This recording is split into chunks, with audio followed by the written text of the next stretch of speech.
I am your host, Damian Pardo, and welcome to the Forward Miami show.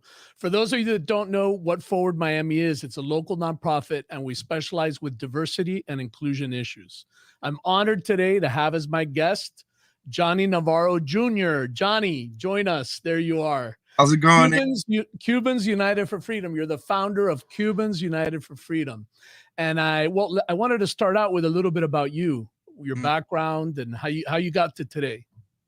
Well, I'm Cuban American, Puerto Rican, second generation. My grandparents came over here. My great grandparents came over here 52 years ago. Went over to Mexico first, actually. My great grandma, my great grandpa, their 13 children. No, not 13 children, 9 children. My grandma at the time was 13 years old, pregnant with my mom. A week after they crossed Rio Grande, they actually didn't understand wet foot, dry foot. So they went through the river, just like all the other Mexicans, came over to the United States. And a week later, my mom was born here, and they named her Milagros because she was almost Cuban. Then she was almost Mexican, but she ended up being American. Well, miracle, right? Yeah, miracles, Milagros, miracles. So grew up in Clifton, Florida. Later, after graduating high school, went to the University of Miami. Just graduated in May, and now I'm back in Clifton teaching elementary school. So an honor to be here for sure. No, it's an honor to have you. How was it like growing up in Clifton? Because it's a little different than Miami, and you're kind of going through both places. Yeah, so growing up in Clifton, it's a super conservative town. Later, after coming to Miami and discovering myself, I came out as pansexual, was able to explore that avenue in my life a little bit. Before coming to Miami, I actually went to Gainesville and did 2 years of my associate's degree over there. It wasn't really what I was hoping for. It was kind of a bigger Clifton, but it was like a Clifton, but with a college, I guess you could say. So still super conservative. Wasn't really comfortable with exploring myself. Came to Miami, and once I came to Miami, the rest is history, I guess you could say. Well, listen, you said you used a term in there that a lot of people are not familiar with, and that's pansexual. Can you describe a little bit about that identity? When I describe pansexual, I usually just tell people, the way I love people and the way that I am attracted to people isn't based off of their gender. It's based off of their personality, who they are, how they treat me, how they treat other people. So that's kind of what I look for in a person. I don't care if you're a male, female, trans, whatever it is, as long as you're a good person, you have a good heart, there's a shop for you, I guess you could say. Yeah, that's interesting. No, because I think a lot of people formerly would say bisexual or, use other characteristic terms for that.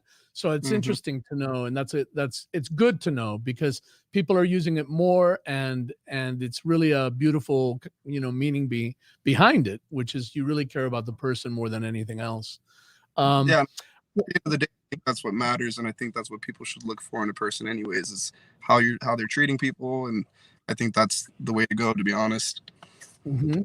And you founded Cubans United for Freedom. How did you get to that part? Talk a little about your activism, how it started.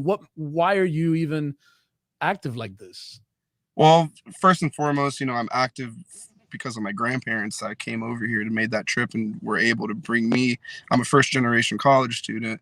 My mom didn't even graduate high school. So, first generation high school grad, first generation college grad, and that wouldn't have been possible had they not made that trip over. So, as much as it is for, I still have cousins on the island and family on the island, as much as it is for them, it's for the generation that actually made the move over here to even allow me to have this platform or to even allow me to have this sort of activism.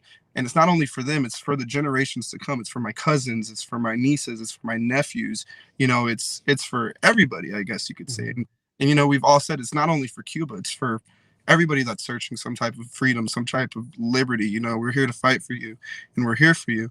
This kind of came about at the beginning of August. So after about a month of going at it, I had went to the Cuban Freedom Rally in Bayside Park where they had Willie Chirino and they had all these people there. And after I went to a table talk with Mario Diaz-Balart and a lot of other a lot of other congressmen, congresswomen, the House Minority Speaker. But what I kept noticing is after a month, we were still talking about the same things. We kept talking about the same thing over and over and over, and there was no action. So I was on a live just talking with a whole bunch of just other Cubans, just from New York, from Kentucky, from wherever they were at. We were on a live, and we're just like, we need to unify. We need to unify. Right now, there's just a lot of people talking, and there's not much action. So what do we do? And everybody's like, we need to unify. We need to unify. I was like, all right, well then let's do it. I was like, let's unify. And that's where Cubans United for Freedom came from. And so what was, why is this so important to you? Why is this push for freedom so important?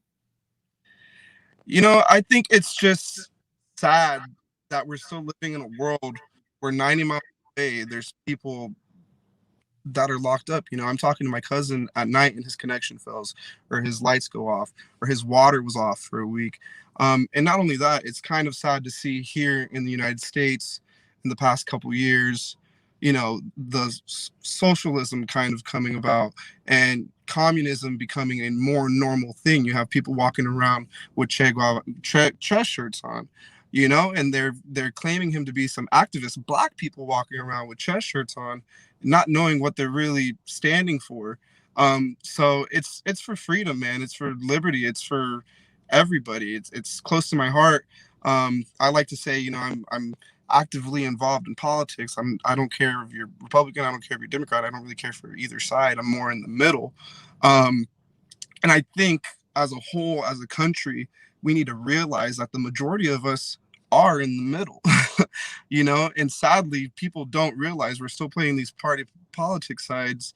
And I guess I say, right now it's starting with Cuba, but this is something that I believe will eventually come to the United States and become a much larger fight later on. So are you saying that you think like this is that what's happening in Cuba, like the social aspects of it, or the socialism / what people are terming sometimes communism, that is going to take more of a hold here in the US? I mean, of course, I think it's already here in the US, and it's been here for a while. There's things that we can and cannot do. Obviously not at the scale that Cuba's at. Obviously Cuba has no type of freedom, no anything. But I always use this as a little bit of an example or a reference. This past July 4th, Independence Day. I'm a conservative town, Clifton, Florida. Church. I like to call it the church belt. If you go in, there's probably like 50 churches for a town that's 2 miles long and 2 miles wide.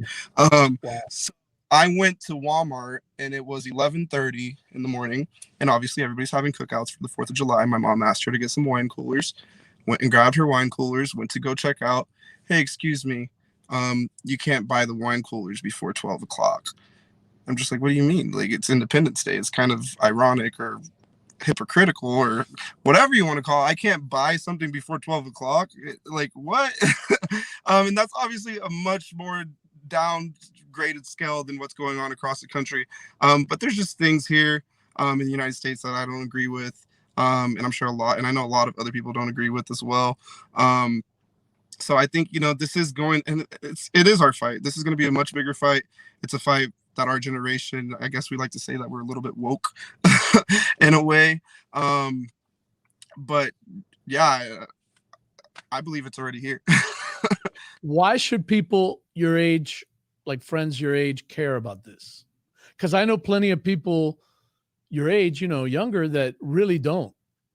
I mean, I like to say that my generation, I'm a 96 baby. I like to say that we were the last great year of the 90s, I guess you could say. We're the generation that grew up with technology, but we also didn't grow up with technology. So I think we kind of see things for what they are and what they're not. A little bit better than the ones that came before and the ones that came after us. And I wouldn't say they should care. I think we do care. I think this generation already does care and is out there actively protesting. And the same thing with Cuba. If you think of Cuba, this is the younger generation that is out there fighting for this. So it's super good to see, and it's super exciting to see, because it's not only us, the Cubans, or only the blacks, it's everybody. Venezuela, Egypt a couple years ago had a revolution, France a couple years ago had large protests. It's all around the world. And I like to say that people, I don't know if I can say this on live, that people are waking up and noticing the bullshit. Everybody is seeing what things are for and what they're not, and they're tired of it. We're all tired of it. Yeah. So how do you tell your black friends or your friends that are of other social groupings that this is important? Like, why should this be important to them? I have to say, my black friends jumped in line from day one. My black friends jumped in line from day one.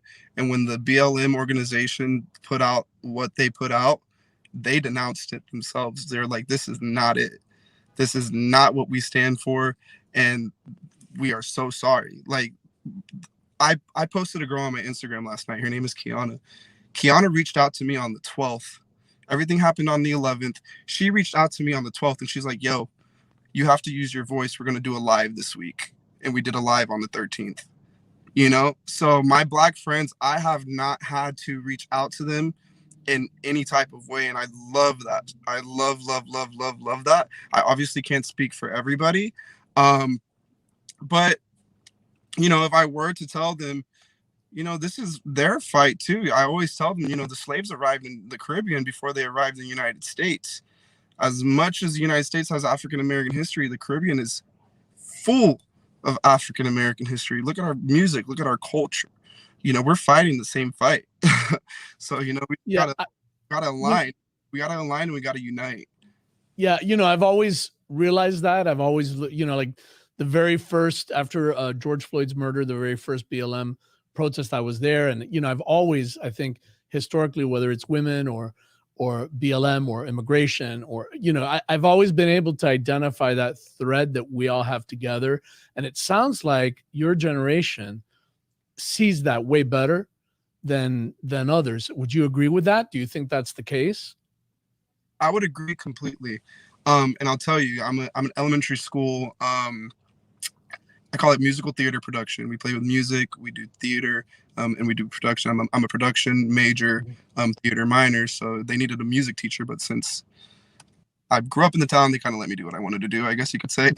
So this past week, we've been learning about Cuban history, and I've been teaching, and I've been showing them videos of, Cuban music, Cuban this, and there's a couple times, a couple little black kids, they're just like, wait, he's Cuban? He's Cuban too? And I'm just like, yeah, he's Cuban. He's like, how? And I'm just like, yeah, it doesn't even fit. It doesn't even fit. It's not easily, which is a shame, right? Because you'd think, especially in a place like Miami, where we have very strong communities here, that there would be so much more integration, interaction, more a sharing of stories. Mm-hmm. And it's not. I think what I've noticed from living in Miami is cultures sometimes tend to stick together instead of branching out. And that's something that I've always tried to do within my friend groups, within everything, is everybody I could talk to, I'm on there. I'm trying to talk to them. I'm trying to become their friend, trying to learn about their history, trying to see what's going on with them. Because at the end of the day, like I said, I believe we're all fighting the same fight. We're all fighting the same fight. We all want freedom. We all want liberty. So instead of fighting these fights alone, let's unite. Let's unite resources. Let's unite people, because I promise you, working together is going to get it done a hell of a lot faster. So talk to me about Cuba right now. Talk to me about your struggle, like the protest I saw you at, and other things, and what your thoughts are around that fight. The fight with Cuba is, I think the biggest issue with us here in the United States is the lack of actual information being spread. And like I said, that's why we started this organization, was to try to spread actual education and information, because, people are going to these protests and we're just screaming freedom, liberty, connect the internet. It's like, okay, we could scream that all day for 6 hours, but it's like, I came here with that. I want to leave with more than what I came with. Thankfully, the last protest that I went to, it was like that, but it was because it was regular Cuban Americans with a passion for that was up there speaking. It wasn't an influencer. It wasn't, a famous person with a backing that was up there high and by. It was regular people. This is the people's fight. And I think that's the biggest issue right now, is just trying to make people realize, like, listen, this isn't a brand. This isn't anything. Cuba's not a brand. We're all in this together. Cubans United for Freedom, whatever. I'm a mess. Anybody that wants to come in, let's go. Let's unite. Let's work together. Let's use our resources, because, like I said, together we could do a lot, a lot. And I think another thing is we have to stay away from the party politics as well. And so far, I think we've done a pretty good job at that, at least some people. So I'm thankful for that. But at the end of the day, I think the biggest thing is that we have to unite, and we have to have a clear and conscious thought as a whole. Everybody needs to be on the same page, because somebody screaming this and somebody screaming that isn't going to get the message across as if we're all screaming the same thing. And obviously that's freedom, but the biggest question is, how do we achieve that freedom, or how do we get that freedom? And I wish I had the answer to that right now, but all I could say is we have to have action. Action is the best course to get us there. And things like this makes me believe that we're gonna get there.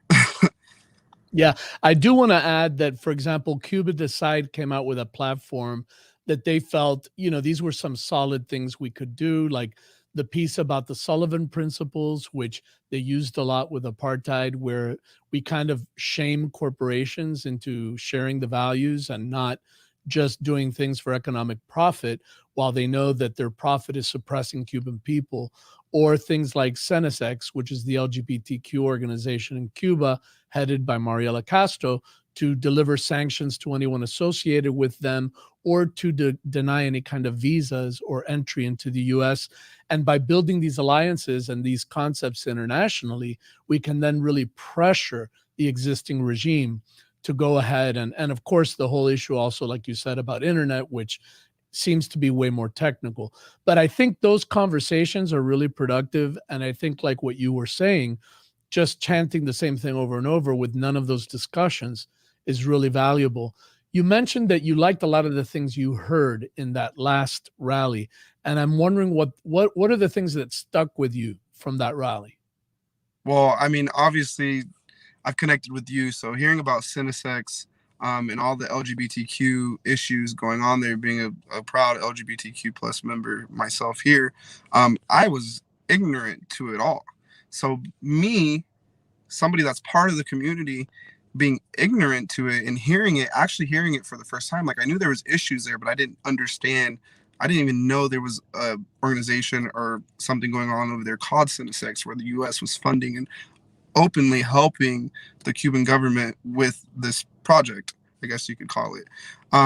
So that stuck with me 110%, and would love to hear more. And I'm still trying to learn as much more with that. Another thing that really stuck with me, I forget her name, Mama Juana or Mama Agua. Yeah, Mama Agua, Grecia Yeah, Ordóñez. Gracia. I've Yeah. seen her talk on Instagram, and she has so much passion. And I say that she talks with the spirits of her ancestors, like they're just leading her. Absolutely. When she got up there, people were literally banging on the stage because it was so powerful.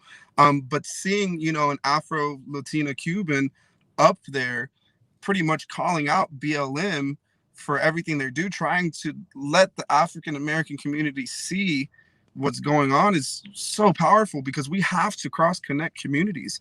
That is the number one thing we have to do right now, is cross connect communities, especially communities in that realm. And I guess you could call that liberal realm, if you want to say, the gay community, the African American community. We have to cross connect to these communities to gain their support, because, to be honest with you, they're the ones that run the world. Yeah. A's and the blacks and the Hispanics and the colored people, we are the ones that run the world. And if we could all come together and unite that and realize that the numbers are in our favor, and we have the power, dude, we're unstoppable. Yeah. You made mention of the fact that it's important to stay nonpartisan. And I, like you, am very happy that it's nonpartisan. I didn't see any Trump flags. I didn't see any Biden flag. You know, there was no discussion about either party, or which I think that I think should be our future in general, honestly. But how do you see the nonpartisan issue playing out, and why is that important to you? I'm curious for you. The thing and why I say nonpartisanship is, if you look at this world and you see what we're living in, we're living in a class system. We're still living in a class system. Both sides are corrupt in their own way. Both sides are trying to get things done for their own benefit in their own way, if you ask me. So they don't represent who I am. I don't know if anybody could go out there and say that they represent who they are wholeheartedly and truly believe that, but they don't represent who I am. So why am I going to go out there and even attach it to this? Because they don't represent what this is either. Mhm. You know, if they were to represent what this was, what's going on? Why are we even having this fight today? We wouldn't be having it. So, you know, it's just not in my agenda, and I don't believe it should be anybody's agenda to attach anything that's going on in U.S. politics. And obviously, the thing that's so hard about this is, it's obviously what's going on in Cuba is a political thing, but it is nothing to do with the right or the left here in America. What needs to happen is we have to unify. you Yeah. know? And I think part of the challenge there, Johnny, is that because this is what we have to work in, right? We only have two parties in this country. So kind of the way I think about it is, we have to work both. Like, we have to work both sides as much as possible and try to be heard, whether it's, you know, the Republican side or the Democratic side. And actually, I think sometimes it stops us on issues like COVID or issues like climate. That's why I say I really like the middle, because you kind of agree to disagree on whatever. And what's more important is the relationship you have and the work that you're actually doing for your community. Exactly. And what's been going on so on both sides is, you know, everybody wants to be right. What's funny though is everybody wants to preach acceptance, you know, wants to preach acceptance but when you don't agree with them, they do not accept it. They want to cut the conversation right then and there. It's like, oh, I don't want to argue about this. Like, we're not arguing, we're having a discussion. You know, Right. I may learn something from this discussion that I didn't know, and you may learn something from this discussion that you didn't know. But, you know, we have to have open discussions with people that we don't agree with, because if we didn't, we're just going to stay the same forever. You Yeah, know? you're 100% right. One of the things that stuck in my mind was a conversation I had with a woman that had already been here like 10 years from Cuba. And she said, "You know what? I can never go back. I can never go back." And I'm like, "Well, you know, what is your biggest issue about going back?" She goes, When I lived in Cuba, I couldn't say what was in my head. I had all kinds of conversations that were just in my head." I thought that was normal. I thought that was living. When I got to this country and I started to connect my mouth with what was in my head, life changed for me. And I think part of it for us here in the US that's so hard to understand is that we take all that for granted. Like, we don't right now. You and I are talking about having differences of opinion. Over there, they're talking about even being able to express an Yeah. opinion. Yeah. And it's so funny for what you say, because I have a couple connections that I still talk to in Cuba, and I always make fun of them, because obviously their only sense of like freedom or freedom of speech is when they could talk to me over the phone. So I will ask them like a simple question, and I promise you I get a book. Like, they will go on for like 20 minutes about a simple question, and I'm just like, you guys aren't allowed to speak so much that when you actually get to speak, it's just like mouth vomit. You know? And it's great, and like obviously I let them do what they do. I'm just like, damn, like I don't even want to ask questions anymore. But no, not really. Yeah. That's incredible. I mean, that's incredible. And that is one of the things about communism. What you were just saying, the ability, like when someone disagrees with you, that everybody shuts you out, or that cancel culture part. A Hmm. lot of people relate that with communism because that's what happens in communism. Yeah. If you disagree, you literally get mobs of people that show up at your door. Yeah. And, it's called actos de repudio in Spanish, but it's basically public shaming. Yeah. And that whole tactic is very much used in communist countries. Yeah. Just like, I mean, sometimes people don't see like the Latin X and those kinds of terminologies. When you sit there and you say, well, where does that come from? Like, who came up with this? And why is this being imposed on me? When you feel like somebody from the outside in your own country is imposing something on you, or gender neutrality, let's say, for people that are like, but we're the majority. Like, why do we have to deal with on our pronouns and on our signature? It creates kind of like an issue of who's in control and why am I being Yeah. made to do something that I don't want to do. You Yeah. alluded to that a little bit in giving your story about Walmart, but Mhm. I think that that's always a fine line between socialism, communism, and also why so many people laugh at that and say, "What do you mean this isn't communism? You're crazy if you think this is communism."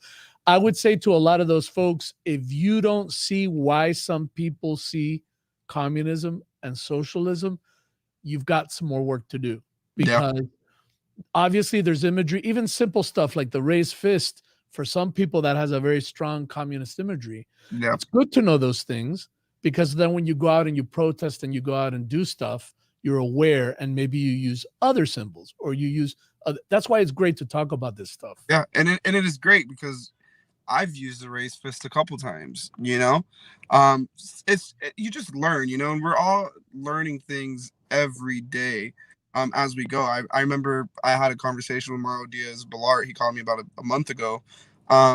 And he was like, oh, or I was talking to his team. They're like, oh, when would you like him to call you?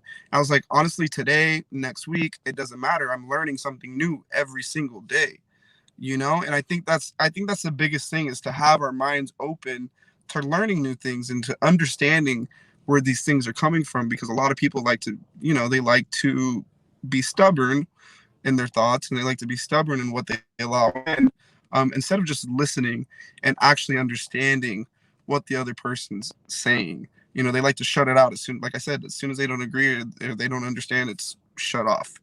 And I think that's going to be what saves this generation, the next generation, the next, and the last, is just opening up our minds and actually listening and understanding things and being open to understanding these things. Well, let me tell you something. That is the perfect place to end this segment. 30 minutes goes by so fast. Thank you so much, Johnny. I think leaving people with that concept, just have an open mind, just be willing to listen, is great. Thank you. And thank It you was for great. joining us. And thank you to everyone out there for joining the Forward Miami show. See you next week.